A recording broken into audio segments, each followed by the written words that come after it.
Tayo darako sa pag-aaral ng salita ng Diyos. Sa pamamagitan ng salita ng Diyos na buo ang isa sa ating mga confession, Heidelberg Catechism. At tayo ay nasa Lord's Day 49. At ang Lord's Day 49 ay mayroong isang tanong at sagot. At iyon ang question and answer 124. At bago natin basahin iyan, atin munang buksan ang ating mga banal na kasulatan sa aklat ng Exodo, Kapitulo 16.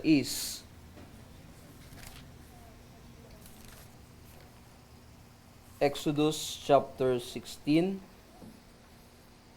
Ating babasahin ang verse 1 hanggang verse 8. Tapos darako tayo sa New Testament.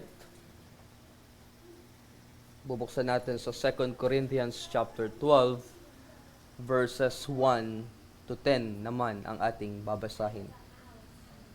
Again, Exodus chapter 16 verses 1 to 8.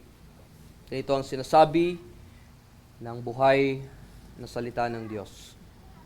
Sila'y naglakbay mula sa Elim, at ang buong kapulungan ng bayan ng Israel ay dumating sa ilang ng Sin na nasa pagitan ng Elim at Sinai. Nang 15 araw ng 2 buwan, pagkatapos na sila'y umalis sa lupain ng Ehipto, nagreklamo ang buong kapulungan ng bayan ng Israel laban kina Moises at Aaron sa ilang. Sinabi ng mga anak ni Israel sa kanila, "Namatay na sana kami sa pamamagitan ng kamay ng Panginoon sa lupain ng Ehipto, nang kami ay maupo sa tabi ng mga palayok ng karne at kumain ng tinapay hanggang sa mabusog, sapagkat kami ay inyong dinala sa ilang na ito upang patayin sa gutom ang buong kapulungang ito." Na magkagayoy sinabi ng Panginoon kay Moises, "Kayo'y aking pauulanan ng tinapay mula sa langit. Lalabas at mamumulot ang taong bayan araw-araw ng bahagi sa bawat araw upang aking masubok sila, kung sila'y lalakad ayon sa aking kautusan o hindi. Sa 6 na araw, kapag sila'y maghahanda ng kanilang dala, iyon ay doble ang dami ng kanilang pinupulot sa araw-araw. At sinabi ni Moises at Aaron sa lahat ng mga anak ni Israel, pagsapit ng gabi, inyong malalaman na ang Panginoon ang siyang naglabas sa inyo sa lupain ng Ehipto. At sa kinaumagahan ay inyong makikita ang kaluwalhatian ng Panginoon, sapagkat kanyang naririnig ang inyong mga pagrereklamo laban sa Panginoon. Sapagkat ano nga kami na nagrereklamo kayo sa amin?" Sinabi ni Moises, "Kapag binigyan kayo ng Panginoon sa pagsapit ng gabi ng karneng makakain, at sa kinaumagahan ay ng pagkaing makakabusog, sapagkat naririnig ng Panginoon ang inyong mga pagrereklamo na inyong sinasabi laban sa Kanya, at ano kami? Ang inyong mga pagrereklamo ay hindi laban sa amin, kundi laban sa Panginoon." Buksan naman natin sa bagong tipan, sa 2 Corinthians chapter 12, verses 1 to 10. 2 Corinthians chapter 12, ating basahin verses 1 to 10. Ganito ang sabi ng salita ng Diyos, "Kailangang ako'y magmalaki, kahit ito'y hindi kapaki-pakinabang. Ngunit ako ay magpapatuloy sa mga pangitain at mga pahayag ng Panginoon. Kilala ko ang isang lalaki kay Kristo. Mayroon ng 14 na taon ang nakakaraan. Dinala sa 2 langit, kung nasa katawan man o kung nasa labas ng katawan, hindi ko alam. Ang Diyos ang nakakaalam. At nalalaman ko na ang taong iyon, kung nasa katawan man o nasa labas ng katawan, hindi ko alam. Ang Diyos ang nakakaalam. Ay dinala pa itaas patungo sa paraiso at nakarinig ng mga salitang hindi dapat sabihin, na hindi ipinahihintulot sa tao na ulitin. Alang-alang sa taong iyon, ako'y magmamalaki. Ngunit alang-alang sa aking sarili, ay hindi ako magmamalaki maliban sa aking mga kahinaan. Ngunit kung nais kong magmalaki, ay hindi ako magiging hangal, sapagkat ako'y magsasabi ng katotohanan. Ngunit nagpipigil ako upang walang sino mang mag-isip ng higit tungkol sa akin kaysa kanyang nakita o narinig sa akin. Lalo na dahil sa kalabisan ng mga pahayag. Kaya upang ako'y huwag magyabang ng labis, binigyan ako ng isang tinik sa laman, isang sugo ni Satanas upang ako'y saktan, upang ako'y huwag magmalaki ng labis. 3 ulit akong nananalangin sa Panginoon tungkol dito na lumayo sana ito sa akin. Subalit sinabi niya sa akin, ang aking biyaya ay sapat na sa iyo, sapagkat ang aking kapangyarihan ay nagiging sakdal sa kahinaan. Ako'y lalong magmamalaki na may galak sa aking kahinaan upang ang kapangyarihan ni Kristo ay manatili sa akin. Kaya, alang-alang kay Kristo, ako'y nasisiyahan sa mga kahinaan, paglait, kahirapan, pag-uusig, at mga sakuna, sapagkat kapag ako'y mahina, ako nga'y malakas. Tumungo tayo sa tanong at sagot 124. Ganito ang sabi, ano ang ikatlong petisyon? Ang sagot, masunod nawa ang kalooban mo, kung paano sa langit, gayon din naman sa lupa. Ibig sabihin, ibigay mo sa amin at sa lahat ng tao na maaaring tumalikod sa aming sariling kalooban at nang walang reklamong sumunod sa iyong kalooban, na mabuti lamang na ang bawat isa ay maaaring makitungo at maisagawa ang mga tungkulin ng kanyang katayuan at pagkatawag na kusang loob at matapat tulad ng ginagawa ng mga anghel sa langit.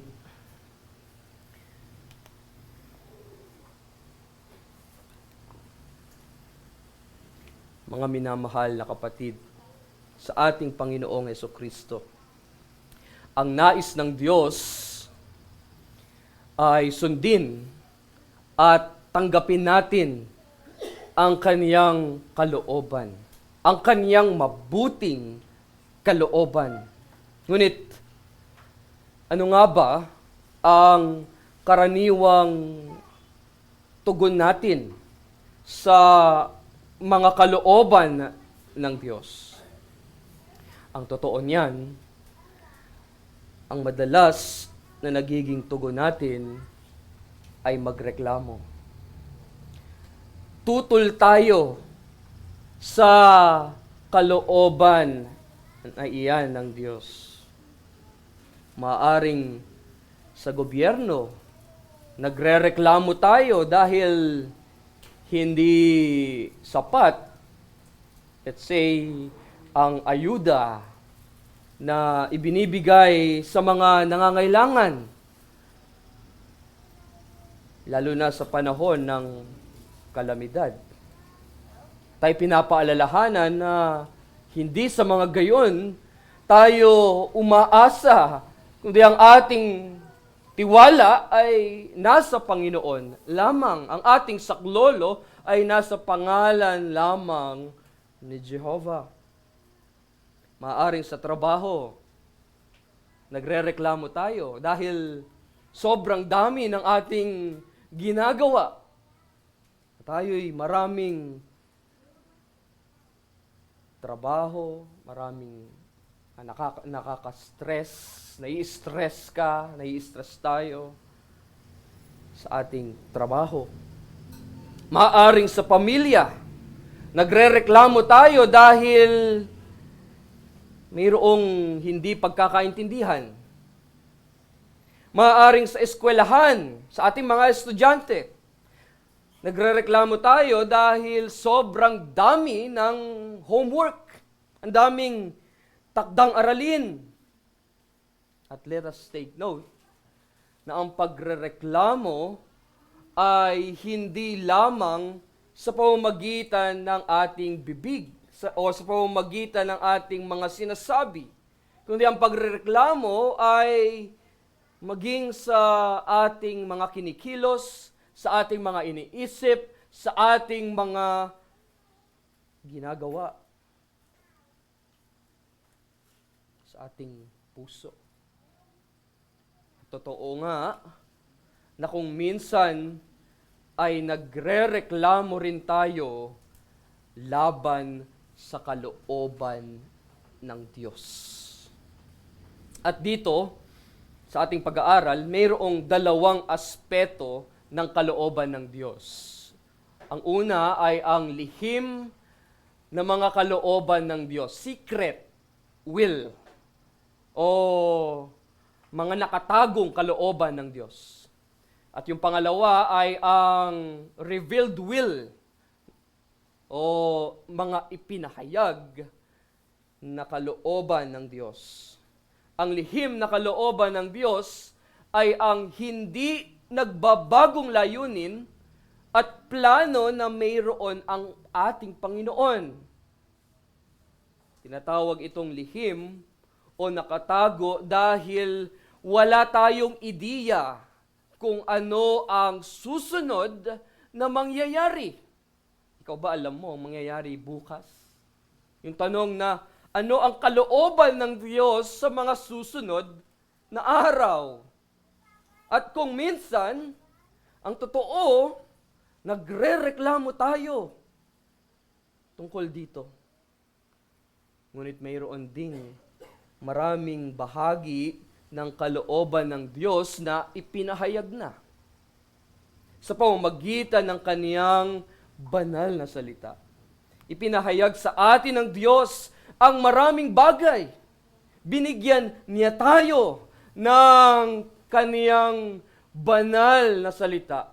Binigyan niya tayo ng mga kautusan, ng mga kalooban, at mga matatatag na mga pangako niya. Na gusto natin ang karamihan sa kaniyang mga pangako. Pero pagdating sa kaniyang mga kalooban, sa kaniyang mga utos, aba, nahihirapan tayo. Nalakaran, nasundin, kay hirap ipamuhay at kung minsan o kadalasan tuloy, nagre-reklamo tayo sa mga kaloobang ito ng Diyos. Kaya, kailangan nating manalangin araw-araw. Araw-araw! Gabi-gabi. Pag sinabing araw-araw is 20, sa loob yan ng buong araw. Ipanalangin ang Ama namin na nasa langit. Masunod nawa ang kalooban mo.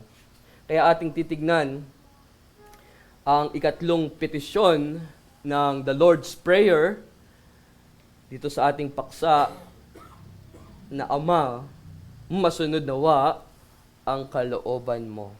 Ang panalangin para sa mga pagrereklamo ay, Ama, masunod nawa ang kalooban mo. At sa ilalim niyan ay ating bibigyang diin ng dalawang punto na nais kong ating unawaing mabuti, pakinggang mabuti, huwag kang iidlip, huwag kang matutulog. Unawain mong mabuti ang mga puntong ito na nais ibigay sa atin ng ating Diyos. Okay? Una, kapag nais nating suwayin ang kaniyang kalooban. Pangalawa, kapag nahihirapan tayong tanggapin ang kaniyang kalooban. Tingnan natin ang una. kapag nais nating suwayin ang kaniyang kalooban. Kanina ating binasa ang Exodus chapter 16. Doon makikita natin ang isang pangyayari kung saan ang mga Israelita ay nagrereklamo kay Moises at kay Aaron na pagkatapos ng isang buwan ng kanilang paglalakbay mula sa Ehipto, sabi sa verse 2, nagreklamo ang buong kapulungan ng bayan ng Israel laban kina Moises at Aaron sa ilang.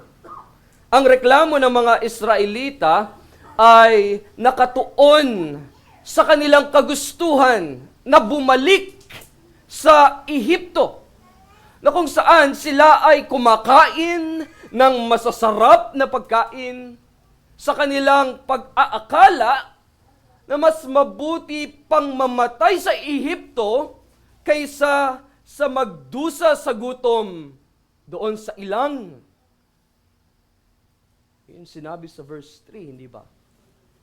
Bagaman ang kanilang reklamo ay nakatuon kina Moises at Aaron, mga kapatid, ito ay isang anyo ng pagre-rebelde laban sa Diyos. Sapagkat sila ay nagdududa, nag-aalinlangan sa layunin ng kanilang paglalakbay at sa plano ng Diyos para sa kanila. Maganda ang plano ng Diyos. Mabuti ang kalooban ng Diyos para sa kanila. Nga lang, puro silang murmur.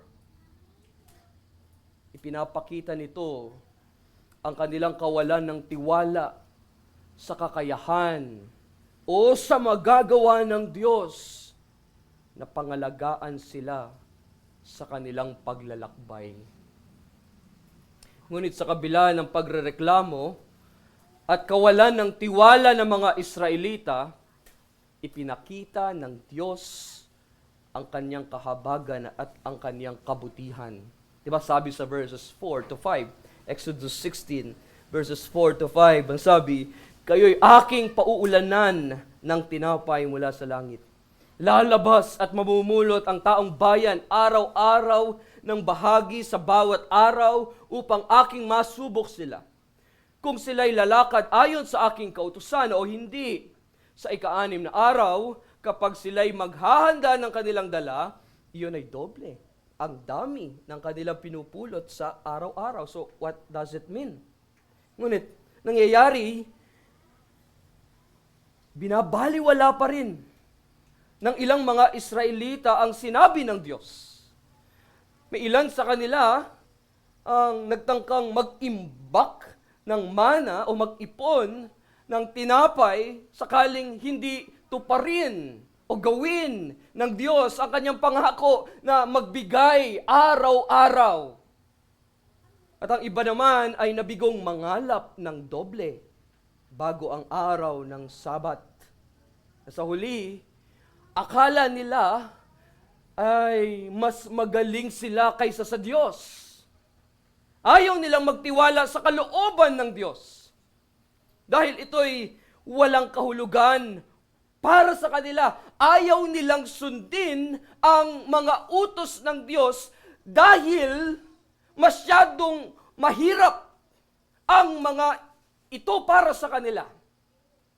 Sa halip, pinili nilang magpatuloy sa sarili nilang paraan.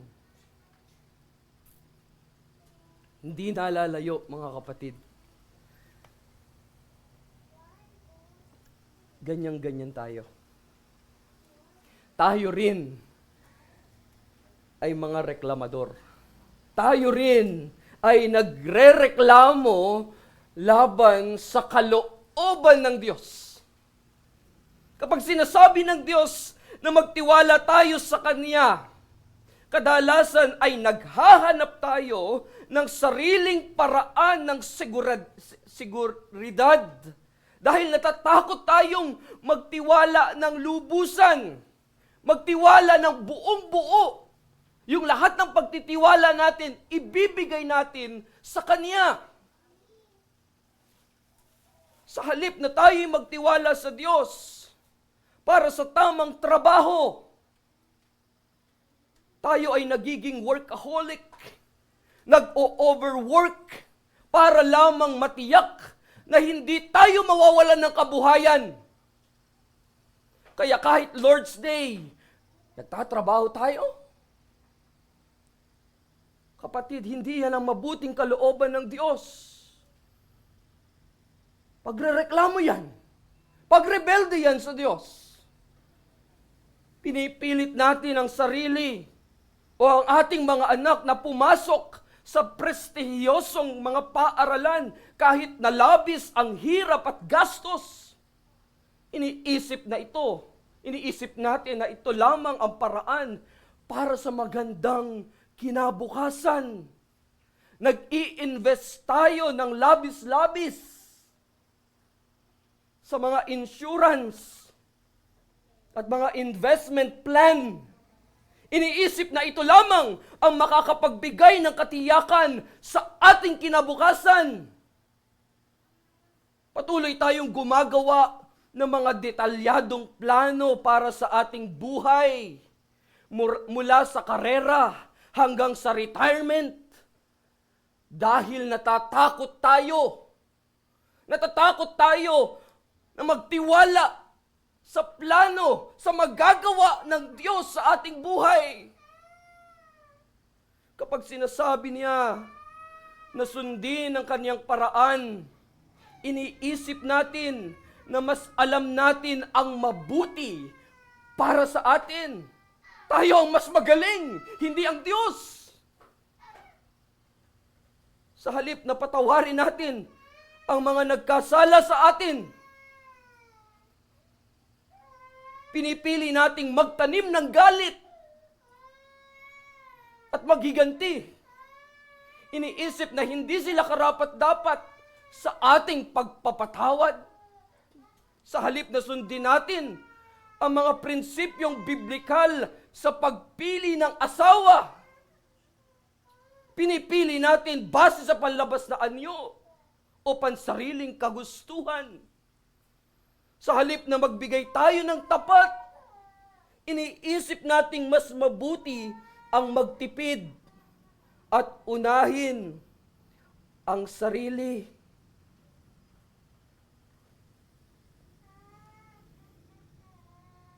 Sa halip na magtiwala tayo sa Diyos sa lahat ng bagay, pinipili nating unahin ang mga pansariling diskarte at plano. Mga kapatid, ayon sa Katekism, dapat tayong sumunod tulad ng mga anghel. At rito'y mayroon akong 10 katangian ng paraan kung paano ginagawa ng mga anghel ang kalooban ng Diyos. At ito'y nakuha ko kay Dr. Joel Beeke. Nais kong i-quote yung 10 na iyon patungkol sa pagtupad ng kalooban ng Diyos ng mga anghel. Na makakakuha tayo ng ideya, makakakuha tayo, matututo tayo sa kanila. Ang mga anghel ay tapat na sumusunod. Ang mga anghel ay sumusunod ng buong kusang loob, walang reklamo. Ang mga anghel sa langit ay sumusunod ng masaya. Ang mga anghel ay sumusunod agad at walang pag-aalinlangan. Ang mga anghel ay patuloy na sumusunod ng walang tigil, ng walang palya, ng walang pagkapagod. Ang mga anghel ay sumusunod ng walang pasubali, na walang tanong-tanong. Ang mga anghel ay sumusunod ng tapat at tuwid. Ang mga anghel ay sumusunod ng ganap at lubos, walang kinikilingan, walang kasalanan. Ang mga anghel ay sumusunod ng may sigasig at pagnanais. Ang mga anghel ay sumusunod ng may paggalang at may kababaang loob. Ang kanilang halimbawa, mga kapatid, sana matutunan natin. Matutunan natin na ang kalooban ng Diyos ay palaging mabuti. Kalooban ng Diyos ay laging mabuti. Ang pagsunod sa Kanya, kahit mahirap, ay laging nagdudulot ng pagpapala. Kaya sa tuwing nahaharap tayo or sa tuwing haharap tayo sa mga tukso at mahihirap na mga desisyon sa buhay, dapat tayong bumalik sa panalangin, Ama naming nasa langit, masunod nawa ang iyong kalooban. Tatandaan natin yan. Sa lahat ng ating buhay. Yes, meron tayong plano, meron tayong mga gusto, meron tayong gustong ma-achieve sa buhay, pero tandaan mo, hindi sa iyong kalooban ang dapat ang mangyari, kundi ang masusunod ay ang iyong Ama na nasa langit. At tayo humingi ng gabay at lakas mula sa Diyos upang ating masunod ang Kanyang kalooban. Gabay at lakas, karunungan sa paggawa mo ang lahat ng bagay na iyan. Masunod nawa ang Kanyang kalooban. Pangalawa sa ating pag-aaral, kapag nahihirapan tayong tanggapin ang Kanyang kalooban, sa ilang mga pagkakataon, ang ating isipan ay may mga katanungang hindi, or tila hindi matapos-tapos. Hindi ba? May mga question tayo sa ating isipan. Natanong natin, ano nga ba ang ginagawa ng Diyos sa aking buhay? Bakit niya dinala ang mga bagay na ito sa akin? Ano ang Kanyang perpektong layunin sa lahat ng ito? Alam kong naroon ang layunin, ngunit sa ngayon, hindi ko ito maunawaan. Hindi ko makita. Bakit ganito? Ang totoo po, pinapayagan tayo ng Diyos na magtanong sa Kanya. Maaari nating tanungin siya ng bakit? Tanungin natin siya ng gaano katagal, Panginoon? Hanggang kailan? Hanggang kailan? Ko pagdurusahan ang kahirapang ito na aking nararanasan ngayon. Ngunit beware, maging maingat tayo mga kapatid. Dahil may mga pagkakataon na ang ating mga tanong sa Diyos o sa Panginoon ay nagiging mga akusasyon. Nagiging mga akusasyon. Let's say, sa pagkamatay ng isang malapit na kamag-anak natin sa sakit na hindi inaasahan, na sa paglipas ng panahon, ang mga naulila ay unti-unting nagiging masama ang loob sa Diyos. Nagtatanong kung bakit pinayagan niyang mangyari ito. Ang kanilang mga puso ay unti-unting napupuno ng pait at hinanakit laban sa Diyos, laban sa Kanya. Ang totoo, ito'y dahil hinaharap natin ang katotohanan ng lihim na kalooban ng Diyos. Secret will of God. Wala tayong ideya kung ano ang susunod na mangyayari. At kung minsan, wala tayong kaidi-ideya kung ano ang Kaniyang layunin. Ngunit sa kabila ng lahat, patuloy na tinatawagan tayo ng Diyos na lumapit sa Kanya. Lumapit ka sa Diyos. Ilapit mo iyan sa Diyos. Si Pablo ay isang lalaking masigasig. sa panalangin. Nakita natin yung kasigasigan ni Pablo sa scripture reading kanina. Sa kanyang gawain sa ministry, siya rin ay isang lalaki na punong-puno ng pagdurusa, punong-puno ng kahirapan. Kailangan niyang pagdusahan ang maraming hirap.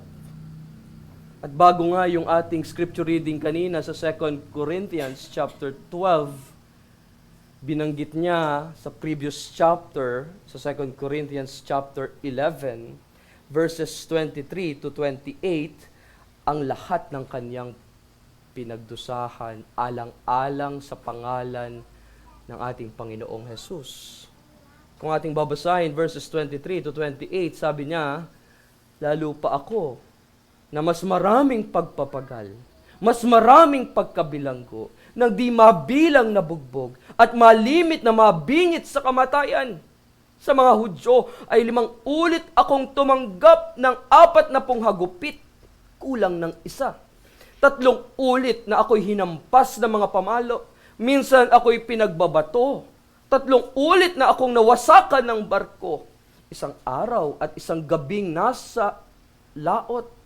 Nasa madalas na paglalakbay, nasa panganib sa mga ilog, panganib sa mga magnanakaw, panganib sa mga kababayan, panganib sa mga hintil, panganib sa lungsod, panganib sa mga ilang, panganib sa dagat, panganib kasama ng mga huwad na kapatid, sa pagpapagal at hirap, sa mga pagpupuyat, sa gutom at uhaw, madalas na walang pagkain, giniginaw at hubad.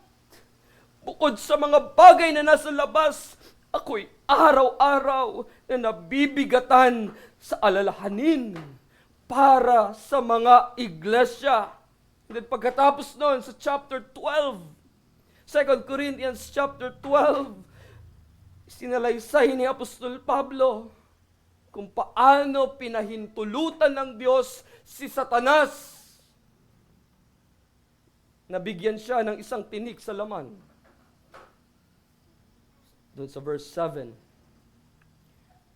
At ayon kay Charles Haddon Spurgeon, na isang, alam natin, kilalang prince of preachers, ay naniniwala na ang tinik sa laman ay isang mental o emosyonal na pagsubok. Na ang tinik ni Pablo ay maaaring tumukoy sa isang patuloy na pakikipaglaban sa depresyon, discouragement, o matinding anxiety. Para kay Spurgeon, ang mga ganitong uri ng pagsubok ay ginagamit ng Diyos upang hubugin ang karakter ng isang Kristiyano at upang magbigay ng inspirasyon sa iba na nakakaranas ng parehong mga problema. Naniniwala siya na sa pamamagitan ng ganitong mga pagsubok, ang kahinaan ng tao ay nagiging daan upang ipakita ang kapangyarihan at biyaya ng Diyos sa kanya. At ayon naman kay John Calvin, na isang kilalang reformer, ang tinik sa laman ni Pablo ay isang uri ng pisikal na karamdaman. Sa kanyang komentaryo, pinukoy ni Calvin na maaaring ito ay isang chronic o hindi gumaling-galing na sakit na nagpapahirap kay Pablo. Ang layunin ng sakit na ito ay upang maiwasan si Pablo sa pagiging mayabang. Dahil sa mga kamanghamanghang mga pahayag na natanggap niya mula sa Diyos.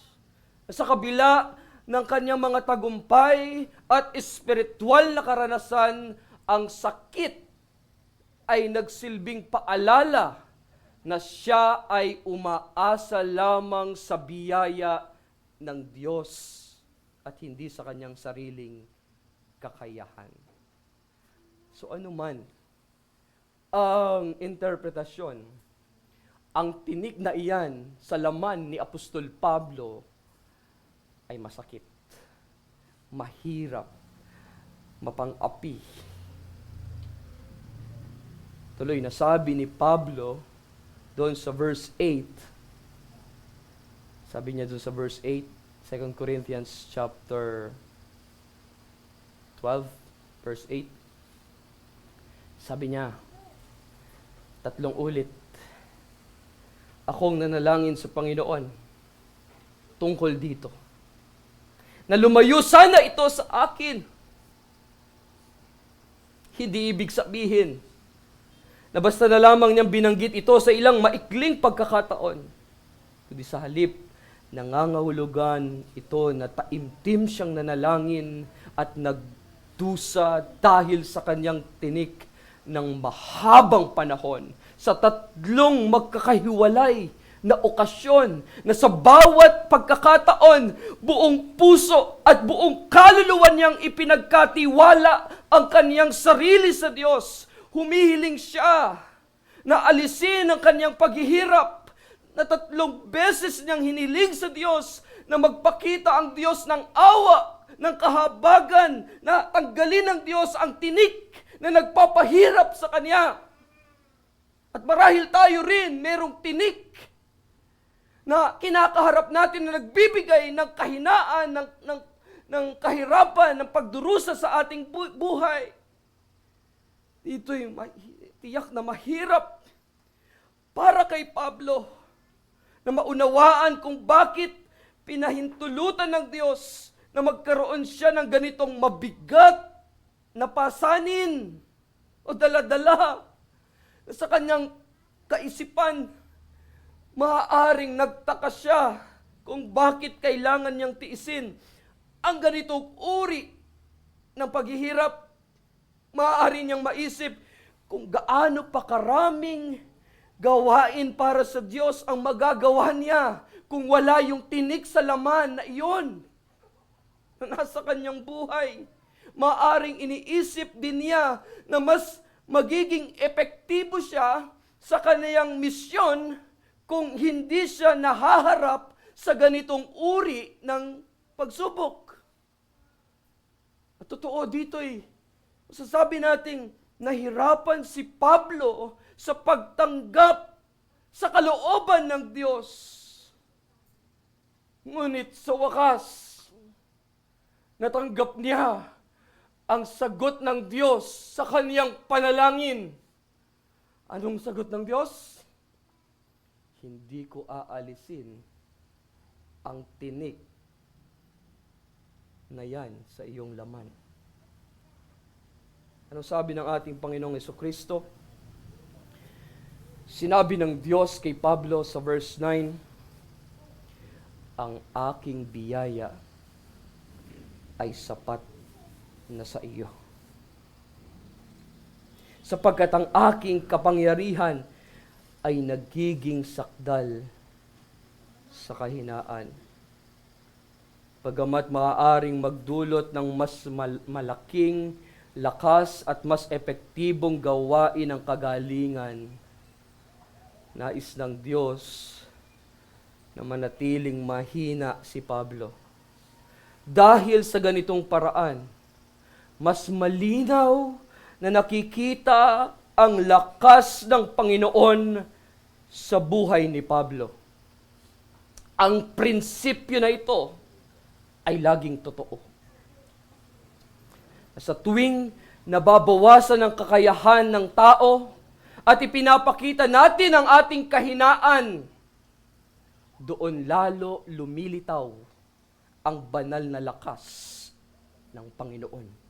Doon, laging lumilitaw ang umaapaw na biyaya ng Diyos. At doon natin nakikita ang kaluwalhatian ng Diyos. Na wala tayong ibang magiging tugon kundi ang magpuri sa Kanya. Kaya mga kapatid, sa mga panahong nahihirapan tayong tanggapin ang kalooban ng Diyos, hindi natin dapat asahan na mauunawaan natin ang mga dahilan sa likod ng kaniyang mga plano. Bagamat gusto nating malaman ang lahat ng detalye ng probidensya ng Diyos, kailangan nating tanggapin ng maluwag sa ating mga puso na may mga pagkakataong hindi magiging malinaw ang lahat.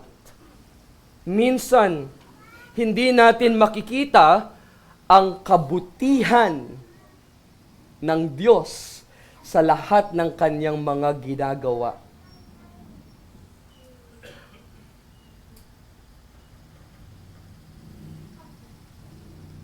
Kaya nasasabi natin, kaya sa kabila ng anumang nangyari sa buhay ko, sa mga paghihirap, pagdurusa, pagsubok na aking kinakaharap, nasasabi natin, mabuti ang Diyos. Romans 8:28. All things work together for our own good. For those who love God. Tayo na mga umiibig sa Kanya ayon sa Kanyang layunin. At sa ating mga kahirapan, hindi tayo makakatanggap ng direktang salita mula sa Diyos tulad ng natanggap ni Apostol Pablo. Ngunit tandaan natin, ang mensaheng natanggap ni Apostol Pablo ay mensahe rin ng Diyos sa atin ngayon. Yun din ang sinasabi ng Diyos sa atin ngayon. Sa lahat ng iyong mga pinagdaraanang pagsubok, kapatid, sinasabi niya sa iyo ngayon, ang biyaya ko'y sapat na sa iyo. My grace is sufficient for thee. Sapat yan, kapatid. Sapat ang biyaya ng Diyos. At ang kanyang biyaya, tandaan mo, mananatili yan sa atin. At tandaan mo na ang kanyang biyaya ay hindi kailanman magkukulang para sa atin. Pagtiwalaan mo iyan. Umasa ka sa biyaya ng Diyos. Kaya sa harap ng anumang sitwasyon, maaari tayong manalangin ng may pagtitiwala sa Kanya. Panalangin nating, Ama na nasa langit, masunod nawa ang iyong kalooban. Bakit masunod nawa ang iyong kalooban? Bakit natin nasabing umas at magtiwala sa Diyos? Ang sagot, dahil alam natin, sabi ng confession, sabi ng salita ng Diyos, dahil alam natin na ang kalooban ng Diyos, may binigay pa na diin yung word na lamang doon sa ating katekism. Sapagkat ang kalooban sa iyo ng Diyos ay mabuti. Mabuti. Maaring dasalin natin ito ng paputol-putol ang boses. Maaring dasalin natin ito ng may pagluha. Maaring dasalin natin ito na parang tinutusok tayo ng mga tinik. Ngunit mananalangin tayo na kilala ang ating mabuting Diyos na anuman ang mangyari, mabuti ang kalooban ng Diyos at ang kaniyang biyaya ay palaging sapat sa ating lahat. Amen.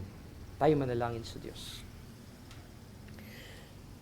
Ama naming nasa langit, masunod nawa ang iyong kalooban, sapagkat ang iyong kalooban ay mabuti sa aming lahat, na iyong mga anak, na iyong mga pinili, bago pa may tatag ang sanlibutan. Nagpapasalamat kami, O Diyos, dahil napakabuti mo sa amin. At tunay na sapat ang iyong biyaya. Hindi ka nagkukulang kailanman sa iyong mga anak. Nawa ang mga salitang ito'y manatili sa aming mga puso't isipan at tulungan mo kaming maisapamuhay. Tulungan mo kaming palaging umasa, magtiwala sa iyong kakayahan, sa iyong magagawa sa aming mga buhay. At nawa ang mga salita na aming narinig ay magdulot pa ng higit na pagpapasalamat namin sa iyo. Ito po ang aming panalangin sa pangalan ni Jesus. Amen.